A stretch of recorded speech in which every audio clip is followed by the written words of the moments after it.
এই যে বুকের উপরে হাত বাঁধে না, এটার পক্ষে একটা সহি হাদিসও নেই, একটাও নেই। কি বাঁধে না? তারা বাঁধে না, দাবি করে কি যে আমরা সহি হাদিস মানি, ঘোড়ার ডিম মানি। একটা সহি হাদিস দেখাতে পারবেন এমন সকল ভাইয়েরা বুকের উপর হাত বাঁধেন, তাদেরকে বলবেন ভাই একজন সাহাবীর আমল দেখান তো, একজন সাহাবীর আমল দেখান, একজন সাহাবীর আমল দেখান, অথবা একটা সহি হাদিস দেখান।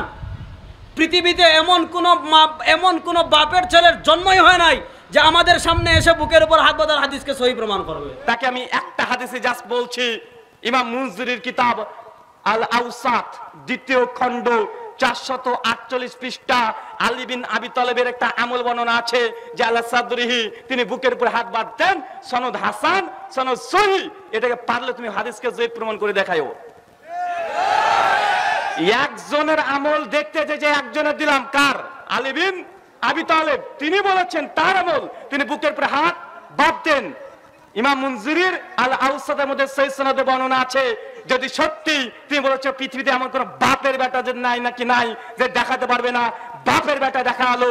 এবার তোমার যদি দম থাকে এই হাদিসকে তুমি জয়ী প্রমাণ করে দেখাও। আমি তোমাদের ঘর থেকে প্রমাণ করে দিব বুকের উপরে হাত বাঁধা সহি হাদিস দ্বারা প্রমাণিত। নচেত তোমার মার কাছে যাও, তোমার স্ত্রীর কাছে যাও, তোমার বোনের কাছে যাও, দেখো কোথায় হাত বাঁধে।